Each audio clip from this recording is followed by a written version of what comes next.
4월 3일 금요 새벽 기도회 시작하겠습니다. 우리 찬송가 151장, 만왕의 왕 내 주께서 함께 찬양하겠습니다.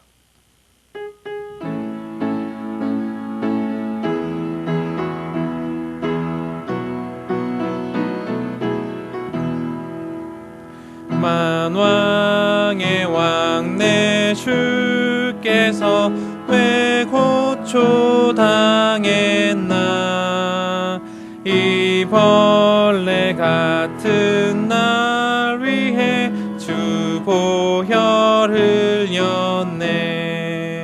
십자가 내가 처음 볼 때에 나의 맘에 큰 고통 사라져. 오늘 믿고서 내 눈 밝았네. 참 내 기쁨 영원하도다. 주 십자가 못 박힘은 속죄함 아닌가. 그 긍휼함과 큰 은혜 말할 수 없도다.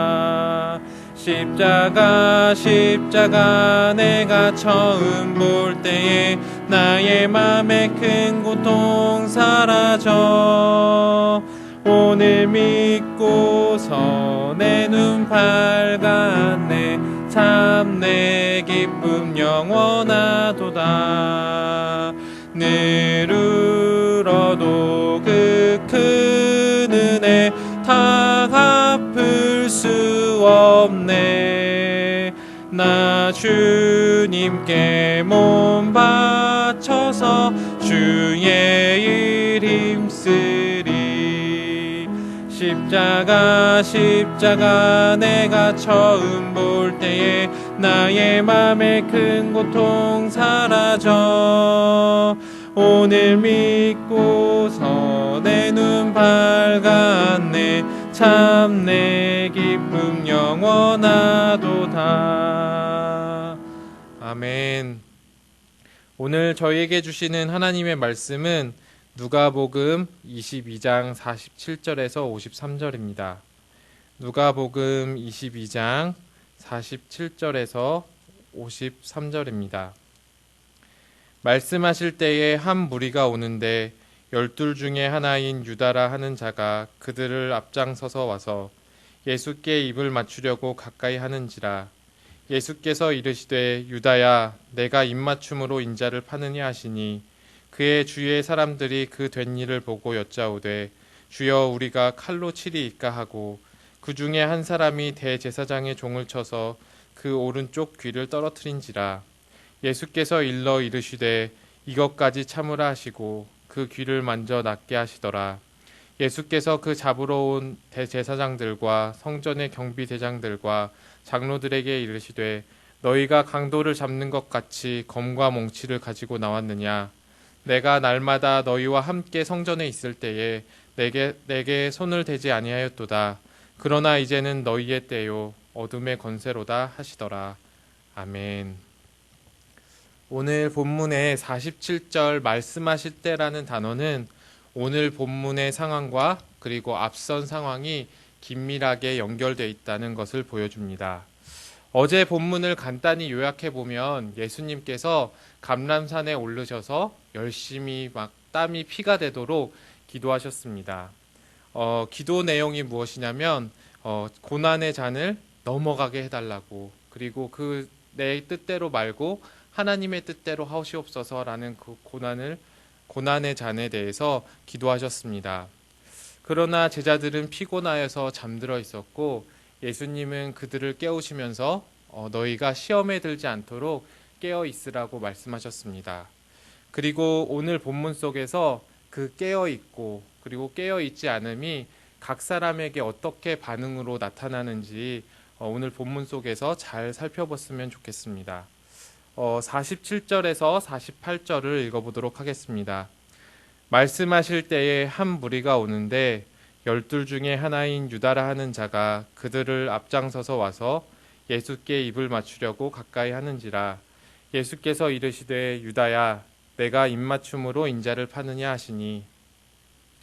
말씀 중에서 한 무리가 등장합니다. 무리 앞에는 12명의 그 제자 중에서 유다가 이제 앞장서서 오는데요. 이 유다는 예수님께 가까이 다가와서 입맞춤을 하였습니다. 그 당시에 갈래로는 스승에게 제자가 이렇게 입맞춤하는 것이 일상적인 그런 인사였기 때문에 당연해 보인다고 생각이 되지만 예수님께서는 이 입맞춤에 담긴 의미를 파악하셨습니다. 사랑의 입맞춤이 아닌 은밀한 죽음의 입맞춤입니다. 아마도 유다와 무리는 예수님을 체포할 목적으로 이곳에 온 것으로 보여집니다. 유다가 예수님께 입을 맞춤으로써 이 어둠 속에서 과연 누가 예수인지 그리고 제자가 누구들인지 이 파악을 하기 위해서 유다는 예수님께 입을 맞췄고 아마도 온 사람들이 예수가 바로 저 사람이구나 하면서 그를 중심으로 둘러쌌을 것이라고 보여집니다. 상황에 따라서 이렇게 사람들은 사람들과 하나님께 거짓의 입맞춤을 할 수 있지만 진정으로 하나님을 사랑하고 또 우리를 사랑하는 사람은 극소수다라는 이런 말들이 있는데요. 우리도 이것을 분별할 지혜가 필요합니다. 사람의 겉모습이 아닌 내면의 의도를 분별할 수 있어야 합니다. 예수님의 말씀으로 인해서 유다의 가면이 벗겨지고 그리고 숨겨진 의도가 드러났습니다. 대제사장들 그리고 성전의 경비대장들 그리고 장로들이 바로 이 예수님을 잡으러 온 것이죠. 그들은 손에 몽치와 이제 칼을 들고 왔는데요. 이 몽치라는 것은 짤막하고 단단한 막대기를 의미합니다. 그들이 손에 이 검과 몽치를 들고 왔다는 것은 그들이 이제 대화로서 이 예수님을 끌고 가려고 한 것이 아니라 대화가 안 되면 폭력을 써서라도 강제적으로 끌고 가겠다는 그들의 의지가 담겨져 있습니다. 만약에 우리의 눈앞에 이러한 칼과 몽치가 그리고 권력과 그렇게 폭력이 펼쳐진다면 우리는 어떤 선택을 할 수 있을까요? 크게 세 가지 선택 사항이 있을 것 같아요. 첫 번째로는 그 폭력에 두려워서 그들의 결정을 순순히 따라가든지, 두 번째로는 폭력에 맞서서 나도 그 폭력으로 똑같이 대응을 하든지, 세 번째는 그 폭력에 회피하고 도망가는 그런 반응이 있을 것 같습니다. 여기서 제자들과 예수님의 반응이 갈립니다. 먼저 제자들은 상황이 어떻게 돌아가는지를 깨닫자 그들 안에는 두려움이 엄습해 왔습니다. 그리고 그들은 폭력에 똑같은 폭력으로 대응하려는 방식을 택했죠. 그래서 허리춤에서 칼을 빼어들었고 그리고 베드로는 대제사장의 종인 그 귀를 쳐서 그 귀가 떨어지는 그런 사태가 일어났습니다. 그러나 예수님은 다르게 반응하세요. 우리 51절을 한번 읽어보도록 하겠습니다. 예수께서 일러 이르시되 이것까지 참으라 하시고 그 귀를 만져 낫게 하시더라. 예수님은 무리가 아니라 오히려 자신을 변호해주고 또 지켜주려고 하는 그들을 꾸짖으시면서 이것까지도 허용하고 용납하라고 말씀하십니다. 그리고 대제사장의 귀를 치유해 주셨습니다. 얼핏 보기에는 예수님께서 칼과 몽치에 이렇게 순순히 그것이 두려워서 수긍하는 방식으로 생각될 수 있습니다. 그러나 우리는 아까 말했던 것처럼 어제 본문의 기도 내용을 알고 있습니다. 하나님, 이 잔을 내게서 옮겨 주옵소서. 그러나 내 원대로 하지 마옵시고 다만 아버지가 원하는 대로 해주시기를 원하나이다. 예수님의 기도는 자신 안에 있는 두려움을 없애달라는 의미가 아니라 하나님 아버지의 그 뜻이 자신 안에서 기꺼이 받아들일 수 있도록 간절히 기도하셨습니다. 그리고 예수님은 하나님의 뜻을 따르기로 스스로 결정하셨습니다. 따라서 예수님의 잡히심은 경비대장들이 들고 있는 칼과 몽치가 두려워서가 아니라, 그리고 대제사장들과 장로들의 권세가 두려워서가 아니라 두려워서 결정한 것이 아닙니다. 온 인류가 받을 고난과 저주 그리고 죽음을 대신 받겠다는 예수님의 사랑의 결정이셨습니다. 따라서 예수님은 체포되는 그 와중에서도 상황을 주도하시는 주님이십니다. 세상의 힘과 권세를 가진 그들이 아니라 오히려 예수님께서 이 모든 상황을 주도해 가십니다. 예수님은 폭력과 그리고 권세 앞에서 흔들림 없이 고요하게 자신의 사명을 다하셨습니다. 예수님은 제자들의 행동을 꾸짖으시고 또 때로는 타일르기도 하시면서 또 원수들에게까지 동정심과 사랑을 행하셨습니다. 이것이 바로 하나님 뜻 안에서 행하는 사람의 모습입니다. 하나님의 절대 주권은 예수님께서 말씀하는 그 부분에 더 잘 나오게 더 훨씬 더 부각이 잘 되는데요. 우리 53절을 읽어보도록 하겠습니다. 내가 날마다 너희와 함께 성전에 있을 때에 내가 손을 대지 아니하였도다. 그러나 이제는 너희의 때요 어둠의 권세로다 하시더라. 여기서 너희의 때는 하나님의 계획을 따라 원수들이 행동할 수 있는 때를 이야기합니다. 그리고 어두움은 사단의 영역입니다. 하나님의 절대 주권에 기초한 그 계획 안에서 악의 세력은 잠시 동안 자기의 뜻대로 행할 수 있습니다. 예수님을 거부하는 사람들의 때입니다. 그러나 이 모든 순간들조차도 하나님께서 주도해 가십니다. 무리가 예수님께 손을 댈 수 있었던 이유는 그들이 검과 몽치를 가지고 나왔기 때문도 아니고, 그리고 그들이 유다를 매수해서 은밀하게 계획했고 행했기 때문도 아닙니다. 예수님께서 마지막 식사 자리에서 유다에게 자리를 비울 수 있도록 허락했기 때문이고, 예수님께서 감람산에 습관대로 오르셨기 때문이고, 예수님께서 간절한 기도 끝에 하나님의 뜻을 받아들이기로 결심했기 때문입니다. 모든 상황의 주도권은 예수님께 있습니다. 사랑하는 성도 여러분, 악이 세상 가운데 아무리 활개를 치고 영향력을 넓혀갈지라도 그것은 하나님께서 허락하신 시기와 그리고 범위가 있습니다. 하나님의 절대 주권 안에서 악의 세력은 잠시 동안만 자신의 뜻을 행할 수 있습니다. 따라서 우리도 예수님처럼 현재 일어나는 상황들만 보고 판단하고 성급하게 행동하지 않아야 합니다. 상황에 흔들리지 않아야 하고, 그리고 사람에 휘둘리지 않아야 하고, 두려움이나 감정적으로 반응하지 않아야 하고, 하나님의 뜻이 어디 있는지 끊임없이 물으면서 그 하나님의 뜻을 따라야 합니다. 그렇게 할 수 있는 힘은 하나님을 믿는 그 신뢰에서 나오는데요. 악을 선으로 바꾸시는 하나님에 대한 믿음으로부터 나옵니다. 어거스틴은 이렇게 이야기했습니다. 악한 데서 선한 것이 나오게 할 수 없었더라면 하나님은 결코 악을 허용하지 않으셨을 것이다. 혼돈 가운데서 질서를 만들어내시고 불화 속에서 조화를 이루어내시는 하나님을 믿으십시오. 오늘 대제사장들과 그리고 경비병들, 장로들과 같은 불의한 사람들을 통하여서 의로운 십자가의 길을 가시는 그 예수 그리스도를 믿으십시오. 그리고 예수님은 그 고난과 죽음의 길 끝에서 어둠의 때를 은혜와 구원의 날로 바꾸셨습니다. 우리 고린도후서 6장 1절에서 2절은 이렇게 이야기합니다. 우리가 하나님과 함께 일하는 자로서 너희를 권하노니 하나님의 은혜를 헛되이 받지 말라. 이르시되 내가 은혜를 베풀 때에 너희에게 듣고 구원의 날에 너를 도왔다 하셨으니 보라 지금은 은혜 받을 만한 때이요 보라 지금은 구원의 날이로다. 아멘. 우리를 사랑하심으로 어둠의 때를 구원의 날로, 은혜의 날로 바꾸신 예수 그리스도, 그 예수님과 함께 우리도 하나님의 뜻을 이 세상 가운데 펼쳐가야 합니다. 하나님의 뜻을 내 안에서, 그리고 나의 가정에서, 그리고 우리의 공동체에서 이 세상 가운데 실현시켜 가야 합니다. 말씀을 맺겠습니다.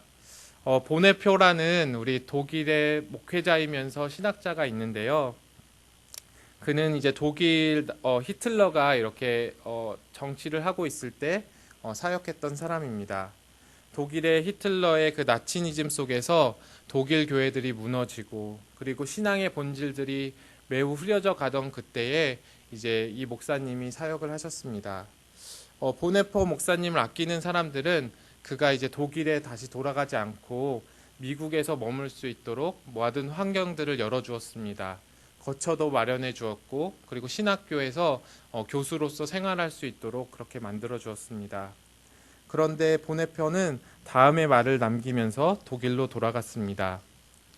저는 독일의 기독교인들과 같이 독일의 어려운 시기 동안 내내 함께 있지 않으면 안 된다고 결심했습니다. 독일에서 살고 있는 사람들과 함께 저도 이 시대의 시련을 나누지 않는다면 전쟁 이후에 독일에서 기독교인으로서 사회적 삶의 재건에 참여할 권리가 저에게는 없다고 스스로 판단했습니다. 그리고 바로 독일로 돌아와서 믿음의 싸움을 하시다가 순교하셨습니다. 이 보네퍼에게는 여러 가지의 선택지가 있었습니다. 그러나 그는 자신에게 주어진 하나님의 뜻을 따라 선택하고 판단했습니다. 어떻게 이 보네퍼는 이 히틀러와 우리 독일 나치니즘, 그러니까 살아있는 권력에 맞서서 살아있는 양심을 따라 선택과 행동을 할 수 있었을까요? 이것은 순교 직전에 가족에게 보낸 그 마지막 시를 통해서 알 수 있는데요. 이 선한 능력이로라는 그런 시입니다. 그 내용을 이제 다 읽어드릴 수는 없고 그 내용을 보면 이런 것을 알 수 있습니다. 하나님의 선한 능력을 그는 믿었습니다. 괴로움과 고난의 길에도 우리와 함께 하시고 그리고 오히려 그 모든 상황을 주관하시는 분이 하나님임을 그는 믿었습니다. 그리고 어둠 속에서 언젠가는 빛이 날이 다가올 것임을 그는 소망하고 믿었습니다. 이러한 시를 이제 가족들에게 보냈고요. 이것은 우리에게도 전해져서 선한 능력으로라는 이제 찬양으로 약간 개사가 돼서 이제 불러지고 있는데요. 우리 이 시간에 우리 함께 이 선한 능력으로를 찬양했으면 좋겠습니다. 그래서 하나님께서 우리의 어둠을 어떻게 빛으로 밝히시는지 우리가 이 찬양과 함께 우리의 마음과 하나님의 뜻을 살펴보겠습니다. 우리 선한 능력으로 찬양하겠습니다.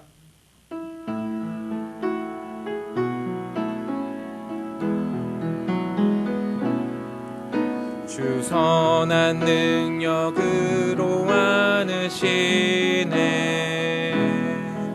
그 크신 팔로 날 붙드시네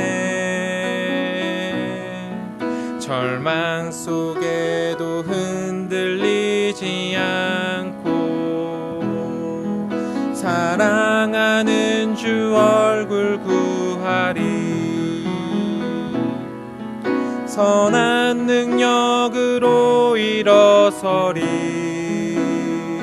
주만 의지하리 믿음으로 우리 고대한에 주 오실 그날 영광의 새날을 맞이하리 이전에 괴로운 날에 애워싸고 고난의 길을 걷는다 해도 주님께 모두 맡긴 우리 영혼 끝내 승리의 날을 맞으리 선한 능력으로 일어서리 주만 의지하리 믿음으로 우리 고대한에 주 오실 그날 영광의 새날을 맞이하리 주님이 마신 고난에 쓴 잔을 우리도 감사하며 받으리 주님의 남은 고난 채워가며 예수와 복음 위에 살리라 선한 능력으로 일어서리 주만 의지하리 믿음으로 우리 고대한에 주 오실 그 영광의 새날을 맞이하리. 선한 능력으로 일어서리. 주만을 시하리. 믿음으로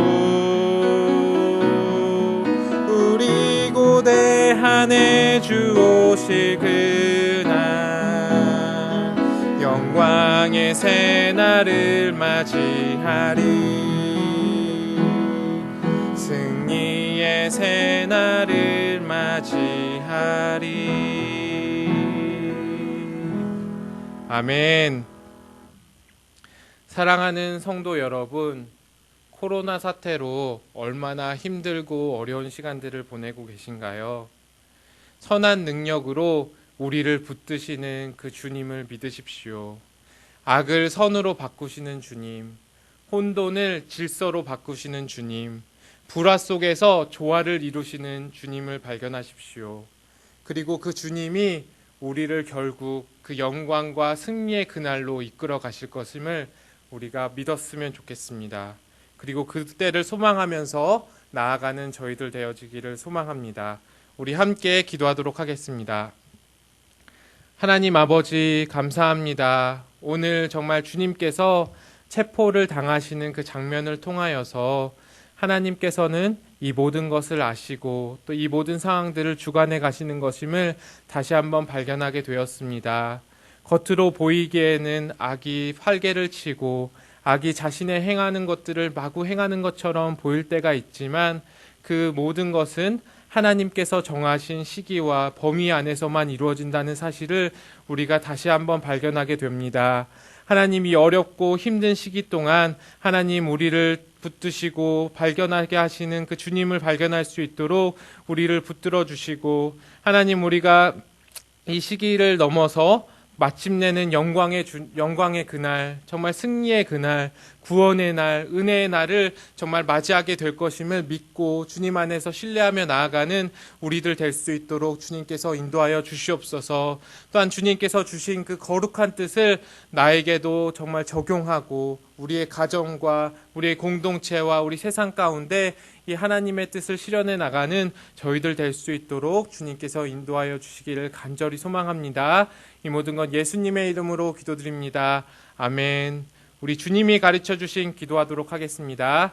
하늘에 계신 우리 아버지여, 이름이 거룩히 여김을 받으시오며 나라에 임하옵시며 뜻이 하늘에서 이루어진 것 같이 땅에서도 이루어지리이다. 오늘날 우리에게 일용할 양식을 주옵시고 우리가 우리에게 죄 지은 자를 사하여 준 것 같이 우리의 죄를 사하여 주옵시고 우리를 시험에 들게 하지 마옵시고 다만 악에서 구하옵소서. 대개 나라와 권세와 영광이 아버지께 영원히 있사옵나이다. 아멘. 오늘 말씀을 기억하시면서 기도하셨으면 좋겠습니다. 하나님은 악의 날을 은혜와 구원의 날로 바꾸십니다. 모든 상황을 하나님께서 주관하고 계십니다. 이 어려운 상황에서도 하나님을 신뢰하며 그분의 뜻을 구하고 그 뜻을 오늘 나의 삶과 나의 가정 그리고 공동체와 세상 가운데 실현시킬 수 있도록 우리 함께 기도해 주시기를 소망합니다. 우리 두 번째로 기도할 때는 코로나19로 고통하는 모든 이들을 위해서 기도했으면 좋겠습니다.